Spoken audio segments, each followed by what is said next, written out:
오늘 우리에게 주신 하나님의 말씀은 갈라디아서 2장 20절 말씀입니다. 내가 그리스도와 함께 십자가에 못 박혔나니 그런즉 이제는 내가 사는 것이 아니요 오직 내 안에 그리스도께서 사시는 것이라. 이제 내가 육체 가운데 사는 것은 나를 사랑하사 나를 위하여 자기 자신을 버리신 하나님의 아들을 믿는 믿음 안에서 사는 것이라. 아멘. 모든 그리스도인은 소원이 한 가지 있습니다. 영적으로 성장하고 성숙하는 거예요. 영적으로 성장하여서 내적인 기쁨이 충만하면서 자유함 가운데서 하나님을 섬기고 세상에 선한 삶을 살아가는 것. 예수 믿는 사람들이 가지고 있는 소원입니다. 여러분 안에도 있으시죠? 그래서 이것은 단순히 소원이 아니고 성령께서 내 안에 들어오시면 나에게 주시는 열망입니다. 열망. 성령의 열망. 이 열망을 이뤄내는데 가장 중요한 것 중에 하나가요, 자기 성찰이에요. 의외로 성도님들이 이 믿음을 갖는 데 있어서 자기 성찰이 굉장히 중요하다는 것을 잘 모릅니다. 내가 어떤 사람인지를 알고 내 안에 있는 성향을 읽어내어서 하나님 앞에 지속적으로 자기를 가져가는 작업, 신앙이 굉장히 중요합니다. 간단히 얘기하면 자기를 알아가는 거예요. 칼뱅이 기독교 강요 제1권 1장에서 얘기를 했습니다.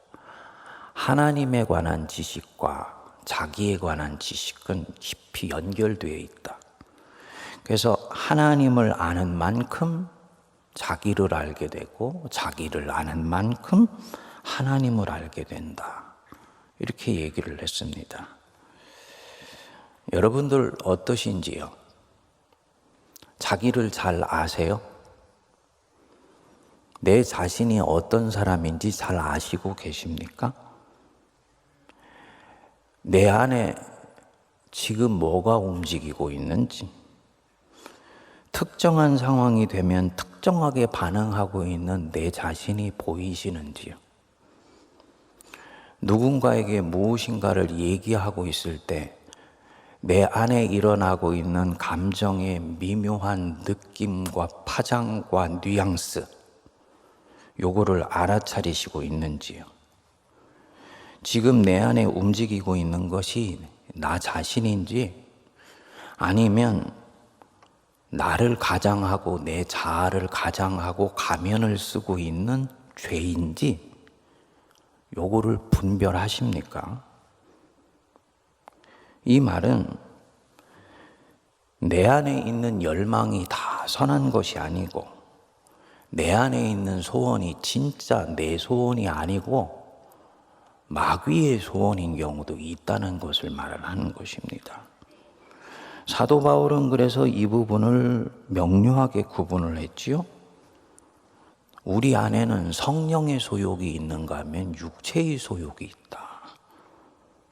서로가 싸워서 상대방이 원하는 것을 이루지 못하게 하려고 이 열망이 서로 싸운다. 그래서 교묘하게 자아의 탈을 쓰고 나를 잘못된 곳으로 몰고 가고 있고 몰고 갈 수 있다는 것을 너희가 알고 있냐? 바울이 다메섹 도상에서 십자가에 못 박혔다 부활하신 예수님 만난 이후에 그는 지속적인 내적 작업 하나를 시작을 합니다. 평생을 계속해요. 자기를 부정하는 것, 자아를 부정하는 것, 자아를 분쇄하고 부서뜨려서 성령의 제단에 뼈가루로 뿌려드리는 것. 사도 바울이 평생 한 일이에요. 은혜의 빛이 한 사람 안에 들어오게 되면 그 사람의 속이 보이기 시작해요. 이 빛이 내 속에 있는 것을 훤히 비춰보니까 여태까지 보이지 않았던 자기가 보이기 시작합니다. 저는 예수 믿기 전에 저 자신이 굉장히 괜찮은 사람인 줄 알았어요. 멋진 사람인 줄 알았어요. 학교 캠퍼스를 걸어가면 여자들이 다 저를 쳐다보는 것 같더라고요. 나중에 보니까요, 그들이 나를 본 게 아니고 제가 그들을 봤던 거예요. 우리는 내가 괜찮은 사람이고 세상적으로 반듯하고 꽤 지성적이고 고상한 사람들인 줄 압니다.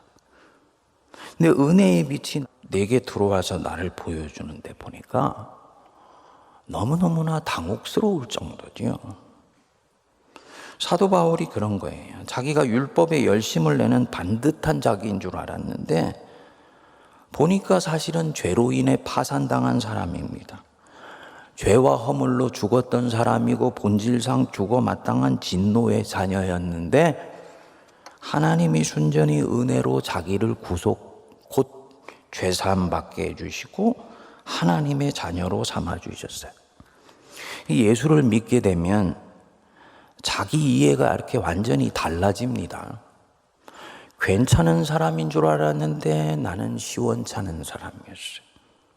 온전한 사람인 줄 알았는데 엉망진창인 사람이에요. 경건한 사람인 줄 알았는데 나는 죄인이었습니다. 그래서 나는 예수를 믿더라도 용서받은 죄인일 뿐입니다.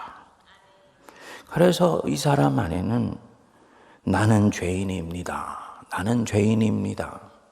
나는 부족합니다. 나는 부족합니다. 이 말이 나오죠.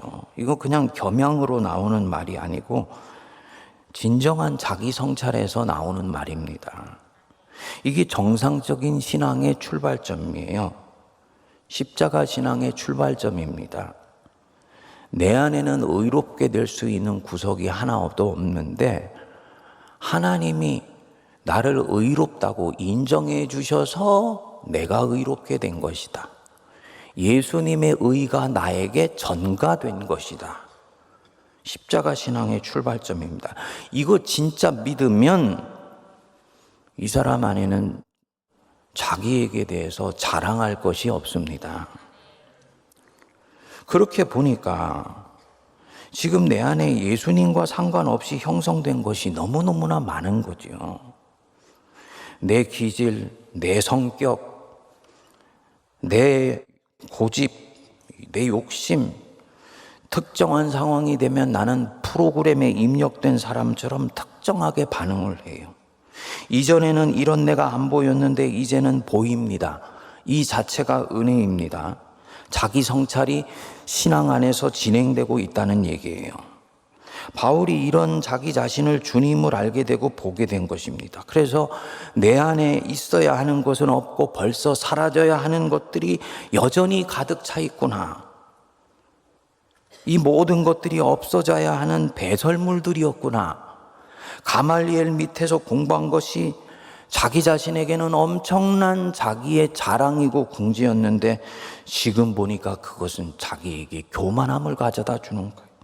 율법이 열심히 했던 자기 조금만 잘하면 우쭐하고 조금만 실족하면은 금방 좌절하게 된다는 걸 알게 된 것입니다. 그러니까 이런 자기가 없어져야 되는 배설물들이라는 것을 알게 됐다는 거죠. 여러분, 이거 다 죄의 권세가 내 안에 남긴 잔재들입니다. 예수를 믿게 되면 죄의 권세, 즉 죄의 힘 자체는 분명히 정복되었어요. 하지만 이 권세가 남기고 있는 잔재들은 여전히 강하게 역사합니다. 생각의 습관으로 역사해요.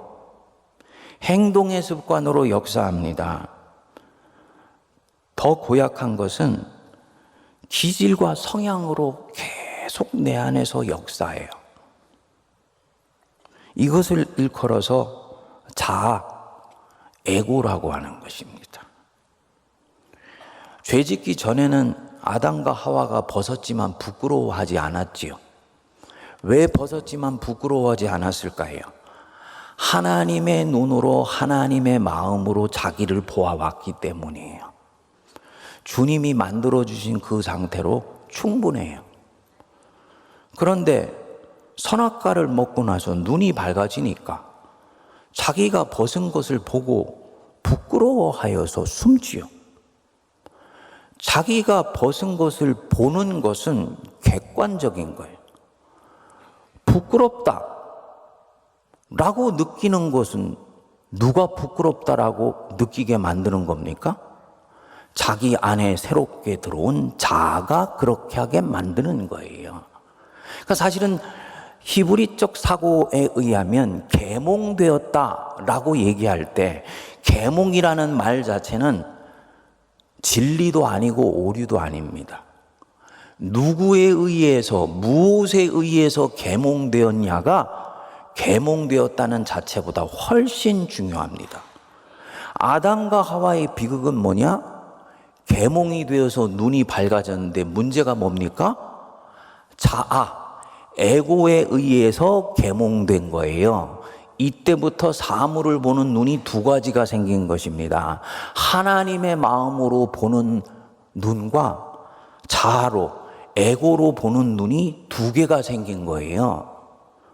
우리는 태어날 때 이 두 개를 같이 가지고 태어나지요. 그렇죠? 안 믿는 사람들은 하나만 갖고 태어나요. 뭐 갖고 태어납니까? 에고로만 세상을 보는 눈을 가지고 태어나니까 그게 곧 자기인 줄 아는 거예요.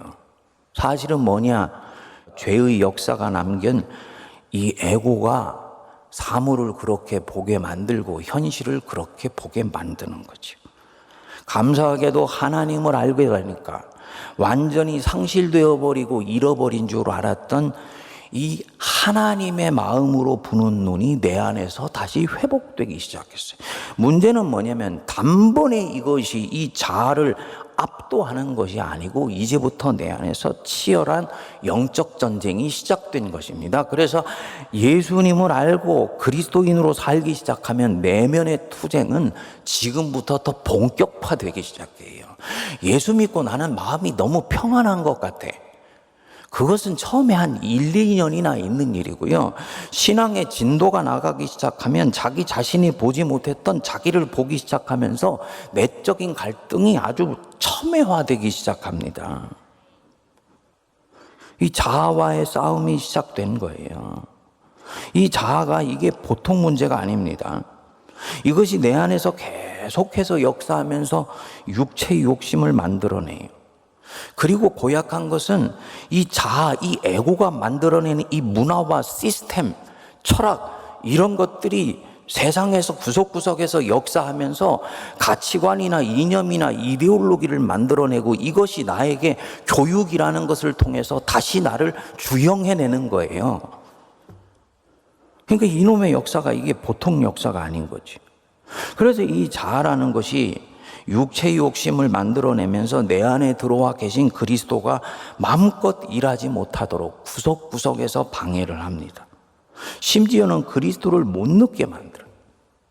여러분, 예수를 믿으면 예수님이 성령을 통해서 우리 안에 들어오세요. 어제나 오늘이나 내일이나 예수님은 우리와 함께 하세요. 임마누엘 하세요. 우리 옆에서 우리를 이끌어 주시고 우리 안에서 이분이 역사하셔서 우리와 동행해 주세요. 문제가 뭐냐? 예수를 믿는데 이 예수님이 느껴지지를 않는 거예요. 예수님이 말씀하신 것을 율법으로, 계명으로, 명령으로 따라가는 것은 가능해. 성경이 우리에게 그거 가르쳐 주니까. 근데 따라가는데도 이상하게 피곤하고 지치고 힘들어요. 이게 진짜 살아계신 하나님의 말씀이면 이 살아계신 하나님의 말씀은 내 영을 흔들어 깨우면서 말씀 따라 점점 살고 싶은 열망도 같이 부어주십니다. 이게 복음의 능력이에요. 근데 많은 성도들의 경우는 보면은 예수님을 믿는데 문자로 이게 내게 들어오는지 영으로 느껴지질 않아요. 예수님이 내 안에서 느껴지지를 않기 때문입니다. 느껴지지를 않으니까 없는 것 같고 없는 것 같으니까 안 믿는 사람과 똑같이 반응하는 경우가 너무너무나 많아요. 믿는데도 세상은 여전히 두렵고 세상에 던져져 있는 나는 여전히 외로워요. 시험에 쉽게 걸려 넘어지고 유혹에 쉽게 빠집니다. 평소에는 예수 믿는 사람 같이 사는 것 같은데 결정적으로 내 인생을 결정할 수도 있는 크리티컬 모먼트, 중요한 시점이다 하면은 이 위기가 주는 압박감을 이기지 못해서 그냥 세상 사람들이 사는 방식으로 휙 쫓아가 버려요. 사실은 이런 모든 부분들은요, 내 안에 예수님이 안 느껴지기 때문입니다. 예수님이 내 안에 느껴지면 나는 그렇게 반응 안 해요. 주님이 나와 함께 계시다는 걸 내가 보고 있기 때문입니다. 예수님이 안 느껴지니까 이분의 지도와 리더십을 받지를 못하고 이분의 통치권이 내 안에서 역사하지를 못합니다. 이 내 안에 이 자아, 이 에고가 우리 예수님의 현존감을 밀어내고 있기 때문이에요. 예수님은 분명히 객관적으로는 임재하세요. 근데 이 자아의 권세가 예수님의 현존감을 밀어내고 지원해버리고 있기 때문에 이거는 보통 심각한 일이 아닙니다. 그래서 믿음이 있는데도 믿음 없는 사람처럼 생각하고 믿음이 분명히 있는데 믿음 없는 사람처럼 행동하게 됩니다. 바울은 이것을 경험해요. 오라 나는 곤고한 존재로다. 누가 나를 이 사망의 몸에서 건져내랴. 바울이 믿기 전에 고백일 뿐만 아니라 믿은 이후에도 경험한 자기 고백. 그래서 바울이 어떻게 하냐. 이제부터 자기의 이 내면에 움직이는 실체, 작동 기제를 알고는 본격적인 작업을 하나 시작합니다. 자기의 이 완고한 자아를 지속적으로 십자가에 못 박는 거예요. 가만히 보니까 이 자아가 죄를 생산해내는 공장이에요. 이 자아 속에서 혈기가 나오고 자아 속에서 교만함이 터져나오고 이 자아 속에서 불안함과 두려움이 나오고 이 자아가 계속적으로 나로 하여금 나를 얼거매요. 자유함 가운데서 하나님을 기쁨으로 사랑하는 걸음을 계속 가로막는 거예요. 그래서 이 자아, 이것을 내가 정리하기 전에는 내가 절대로 하나님의 사람으로 승리해서 살 수가 없겠구나. 또 하나의 복음이 주는 율법을 이루어낼 수는 있지만은 이 복음이 진정으로 가지고 있는 이 자유함 속에서의 사랑을 완성해내는 일은 절대로 내 인생 속에 이루기가 힘들겠구나. 그래서 이 자아를 죽이는 작업을 시작합니다. 갈라디아서 2장 20절의 앞부분이 바로 그 말씀이에요. 내가 그리스도와 함께 십자가에 못 박혔나니. 헬라어로는 에고라고 나옵니다. 헬라 원어로 보면은요, 내가 그리스도와 함께 지속적으로 십자가에 못 박혀 왔나니. 자기의 완고한 자아와 에고를 예수님 알고 난 뒤부터 계속해서 부정하면서 지속적으로 십자가에 못 박아오는 거예요.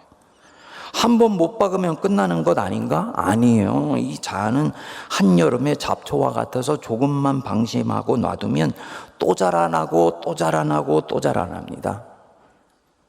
바울은 이 자아를 계속해서 반복해서 십자가에 못 박아갑니다. 이 바울의 십자가 신학의 또 다른 면모이죠. 예수님이 갈보리 언덕 십자가에서 죽으실 때 그 예수님의 십자가에서 자기 옛사람 죽은 거예요. 바울 자신도 이 십자가에서 죽었습니다. 여러분들도 예수 믿기 시작하는 순간 예수님의 십자가에서 자기 옛사람 죽었어요. 근데 왜 옛사람이 펄펄 살아서 숨쉽니까? 그리스도께서 다시 사실 때 자신도 새 생명으로 다시 태어났어요. 그런데 가만히 보니까 다 죽은 줄 알았는데 내 안에 있는 이 죄의 힘은 계속 남아서 역사하는 거예요. 내가 하나님을 기쁨으로 순종하며 사는 것을 가로막아요. 내 기질, 내 성향, 이거 내 완고한 자아가 내 안에서 역사하는 것을 알게 됩니다. 그래서 이 자아와의 전쟁을 선포하고 자아를 이제부터 계속 십자가에 못 박아 가는 거지요. 고린도전서 15장 31절은 이런 자기를 놓고 얘기를 합니다. 나는 날마다 죽노라. 나는 날마다 죽노라. 엄청난 말씀입니다. 날마다 자기를 성찰한다는 말씀이에요. 끊임없이 자기를 부정한다는 얘기예요. 예수님이 말씀하셨던 말씀과 연결되지요. 누구든지 나를 따라오려거든 자기를 부정하고 자기 십자가를 지고 나를 따를 것이니라. 이 자기 부정, 자기의 이 완고한 자아를 성령의 분쇄기에 부숴서 주님의 제단 안에 가루로 뿌려드리는 것. 예. 그게 날마다 죽는 거고 힘들고 피곤하지 않나? 억지로 하지 않아요. 더 고상하고 온전한 것이 내 안에서 역사하기 위해서입니다. 자아를 죽이면 내 영혼은 진공 상태가 되지 않습니다. 자아를 죽이면 그것은 주인 없는 빈산이 되는 게 아니에요. 자아를 죽이는 만큼 내 안에 와 계신 그리스도가 강력하게 역사하기 시작하는 거예요. 그리고 바울은 이걸 보고 있기 때문에 자아를 죽이는 것을 보통 사람들이 생각하듯이 자기를 부정하고 자기를 거부하면서 고행하고 수행하는 작업으로 생각하는 게 아니고요.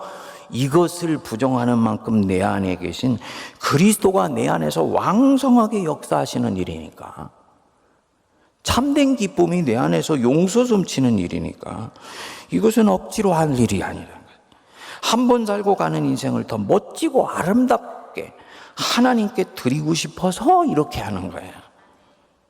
이 자아가 지금 내 성장과 성숙에 결정적인 걸림돌이 되고 있다는 걸 아니까 내가 예수님을 더 온전히 느끼고 더 온전히 경험하고 더 누리고 싶어서 이것의 장벽이 되는 내 자아를 성령의 분쇄기에 넣어서 분쇄하려고 하는 것입니다. 이렇게 하면은 어떤 일이 일어납니까? 그런즉 이제는 내가 사는 것이 아니고 누가 산다고요? 내 안에 그리스도께서 사시는 것이다. 내 안에 그리스도의 역사가 강력하게 일어난다. 이전에는 누구를 위해서 선행을 하면 억지로 하는 것이었어요. 상 받기 위해서 하는 것이었어요. 근데 이상해요. 그리스도께서 내 안에 역사하시니까요, 그에게 주고 베푸는 자체가 기쁨이에요. 자기 안에 있는 인생의 소망이 분명히 섭니다. 내 앞에 선연히 빛나는 영광의 강체가 보여요. 하나님 앞에 갔을 때 그분이 나에게 상 주실 일들이 내 지금 눈앞에 펼쳐지고는 현실을 보는 것보다 더 뚜렷하게 드러나니까요. 세상의 그 어떤 것들도 두려워하지 않고 담대하게 복음을 쫓아가는 삶이 가능해지는 거예요. 이게 이제는 내가 사는 것이 아니고 오직 내 안에 그리스도께서 사시는 것이다. 바로 이 말입니다. 그리스도께서 사시고 이분이 실제로 내 안에서 나와 함께 사시는 것이 너무 명료해지는 거예요. 여러분, 영적으로 은혜가 깊어지면은요, 신비한 체험들을 가끔 하게 돼요. 성도님 한 분하고 깊은 은혜를 나누면서 그분을 영적으로 가이드를 해드렸어요. 다음 주에 왔는데 저한테 그래, 목사님, 어느 날 집에 소파에 앉아 있는데요, 예수님이 제 옆에 딱 같이 앉아 계신 것 같아요. 환상을 본 게 아니고 예수님이 내 옆에 나와 같이 앉아 계시다라는 이 마음의 확신이 가득 넘치면서 주님이 진짜 현존하신다는 게 뭔지 알겠어요. 저는 그렇게 봅니다. 안 보이던 것이 그날부터 보이기 시작한 거예요. 자아의 비늘이 벗겨지기 시작하니까. 내 안에서 예수님이 나와 함께 계시다는 것이 그때 명료해진 것입니다. 이 사람 흔들리지 않습니다. 세상을 두려워하지 않습니다. 사방으로 우겨쌈을 당하여도 당하지 않아요. 바울이 그 수많은 박해를 당하면서도 오히려 내 안에 기쁨이 충만하다. 이 그리스도의 현존을 피부로 늘 느끼면서 살기 때문에, 이거는 그냥 어느 날 온 것이 아니고 자신을 지속적으로 자아를 십자가에 못 박는 이 작업, 이것도 십자가의 작업이죠. 그렇죠? 이 작업을 통해서 어느 날 그 영광의 광채를 자기가 경험하는 것입니다. 여기서 이제 새로운 정체성이 분명하게 됩니다. 거기 보십시오. 중간에 이제 내가 육체 가운데 사는 것은 나를 사랑하사 나를 위하여 자기 자신을 버리신 하나님의 아들을 믿는 믿음 안에서 사는 것이니라. 내가 누구인가? 나는 용서받은 죄인이다. 이 죄인을 위해서 하나님의 아들이 자기 자신을 버리셨다. 나는 이제 그분의 사랑 안에서 살아간다. 그분의 사랑이 내 인생 속에서 역사하고 있기 때문에 나는 이분의 신실하심을 전적으로 신뢰하면서 살아갈 수 있다. 이 사도 바울의 새로운 정체성입니다. 성도님들, 부담스러운 당부를 드립니다. 우리는 날마다 죽어야 돼요. 날마다 죽어야 돼요. 그래야지 우리가 날마다 삽니다. 하나님, 내 완고한 자아가 죽게 해 주십시오. 내 완고한 자아가 십자가에 못 박히게 해 주십시오.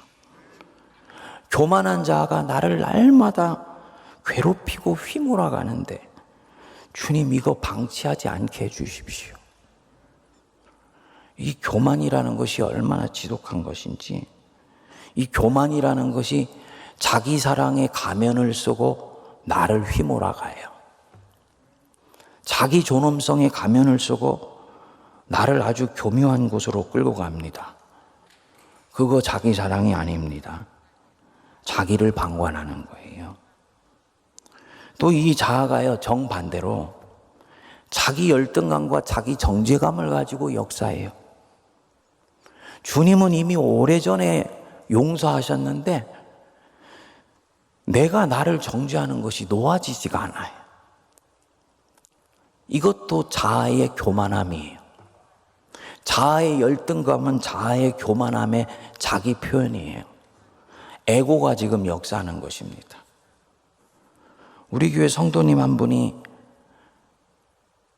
자녀를 일찍 떠나보내고 자꾸 생각이 나는 거예요. 근데 여러분, 자녀를 먼저 떠나보내면 부모가 죽으면 묘지에 묻고 자녀가 죽으면 가슴에 묻는다 그러잖아요. 근데 가슴에 묻은 이 자녀가 자꾸 내 안에서 일어나는 거지요.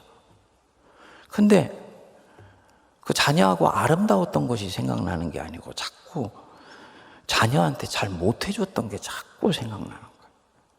얼마나 속상합니까? 자녀를 잃은 것만 해도 속상한데 자녀한테 못해준 게 자꾸 생각나니까 그것 때문에 은혜로운 신앙생활을 못하는 거지. 근데 지난주에 성찬식을 하는데 예수님이 살찌켜 죽으시고 피 흘려 죽으셔서 나를 용서하셨다는 이 성찬의 은혜가 평생 처음으로 가슴에 팍 꽂힌 거예요. 그 순간 하나님이 나를 용서해 주셨구나. 부지불식간에 내 자녀에게 했었던 그릇된 모습과 그릇된 태도와 그릇된 모든 것까지 다 용서해 주시고 하나님이 내 자녀를 천국 가운데로 이끌어 주셨구나. 딱 마음에 혹신이 오니까 눌려있던 것에서 확 해방되는 은혜가 임하더랍니다. 이게 자아의 열등감과 정죄감으로부터 해방되는 거지요. 여러분, 내 완고한 자가 펄펄 살아서 내 안에 준동할 때 이것을 알아차리는 은혜가 임하게 되기를 바랍니다. 내가 지금 무슨 말을 하고 있는데 이게 정말 성령께서 기뻐하시는 말인지 내 안에 자아가 준동하면서 말하고 있는 것인지 이거 분별할 수 있어야 되는 거지요. 이거 그냥 가도록 놔두면 여러분 점점 내 안에 계신 그리스도가 점점 속상하게도 작아지게 돼요. 놔두면요 망합니다. 망해요. 지금 자아가 준동하는지 성령이 역사하시는지 분별할 수 있어야 됩니다. 분별하는 방법 간단해요. 성령의 9가지 열매를 맺고 있는 방향으로 가고 있냐? 사랑과 희락과 화평과 오래 참음과 자비와 양성과 충성과 온유와 절제니 이런 것을 금지할 법이 없느니라. 이게 역사하고 있는 방향에서 지금 네가 무언가를 말하고 무엇인가를 생각하고 무엇인가를 행동하고 있냐? 이거 보면 알지요. 사랑이 안 묻어나오고 그 안에 기쁨이 없다. 화평하고 자비케 하고자 하는 마음이 없다. 악령이 역사하는 것이고 내 안에는 에고가 준동하는 것입니다. 발견되었을 때 나를 진정으로 사랑하기 때문이라도 내 자신을 십자가에 못 박아버리는 은혜가 임하게 되기를 바랍니다. 하나님, 기도할 때 오늘도 나를 죽이게 해주십시오. 계속 나를 죽여가게 해주십시오. 그래서 내 안에 계신 그리스도가 왕성하게 해주시고 그리스도가 역사하게 해주시고 그리스도가 주시는 은혜로 충만해지는 그런 삶을 이제부터 연습하게 해주십시오. 기도하는 우리 모두가 되기를 바랍니다. 기도하겠습니다. 하나님 아버지, 너희는 사도들과 선지자들의 터 위에 세우심을 입은 자라 했습니다. 하나님께서 지혜와 계시의 정신을 사도 바울에게 주셔서 십자가 신앙을 깨닫게 하시고 성령을 통해 성경으로 기록하게 하셔서 오늘 우리들에게 가르쳐 주신 줄 믿습니다. 교회가 바로 이 사도적 전통에 서 있으며 십자가와 부활의 신앙에 서 있사오니 우리 자신 속에 예수의 흔적, 십자가의 흔적을 신실하게 쫓아가게 하시고 내 안에 와 계신 예수님 점점 강성하여지게 하시며 주님의 임재의식이 뚜렷해지도록 은혜를 내려 주시옵소서. 이를 위해서 마귀가 내 안에 뿌려놓고 가서 자란 이 악하고 독한 씨앗, 이 완고하고도 교만한 자아, 때때로는 스스로를 정죄하며 판단하는 이 자아, 주님 앞에 계속 십자가에 못 박게 하시고 이 자아에 대해서는 날마다 죽게 하시며 그리스도에 대해서 날마다 살게 하여 주옵소서. 부지불식간에 내뱉어 왔던 저희들의 언어의 습관이 이제부터 눈으로 보이게 하시고 귀로 들리게 하시고 아버지 하나님여 손으로 만져지게 하여 주옵소서. 내가 하고 있는 생각의 패턴과 생각의 방향이 읽혀지게 하셔서 하나님의 기뻐하시는 생각은 내 안에 더욱 권장되게 하시고 자아가 넣어준 생각은 성령의 불길로 태우는 은혜가 임하게 하여 주시옵소서. 나도 모르게 주형되어 있는 행동의 패턴들이 있습니다. 별 생각 없이 해왔던 모든 행동들 주님께서 보게 하여 주셔서 주님께서 안 기뻐하시는 자아의 행동들 십자가에 끊임없이 못 박아가게 하시고 그 행동들에 대해서는 날마다 죽게 하여 주시며 성령께서 권장하시는 은혜의 결실들을 맺어가도록 역사하여 주시옵소서. 그래서 내 안에서 나는 죽고 그리스도가 점점 살게 하시고 내 안에는 자아는 죽어가며 예수 그리스도께서 내 안에 살아 승리하셔서 내 인생이 결국 그리스도 때문에 승리하는 은혜를 맛보게 하여 주시옵소서. 이제는 우리 주 예수 그리스도의 크신 은혜와 하나님 아버지의 무한하신 사랑과 성령님의 위로교통 감동 감화 역사하심이 내가 그리스도와 함께 십자가에 못 박혔나니 이 단순하면서도 심오한 진리의 말씀 붙들고 자기 자신의 완고하고도 교만하며 고집스러운 자아 계속 십자가에 못 박아가며 날마다 자기를 죽여 자기 안에 그리스도가 살게 하는 새로운 신비의 여행을 시작하는 모든 거룩한 주의 백성들과 피로 값주고 사신 세문안 교회와 이 나라 이 백성들과 저 북녘과 온 누리 위에 이제로부터 영원토록 함께하옵시기를 간절히 축원하옵나이다. 아멘.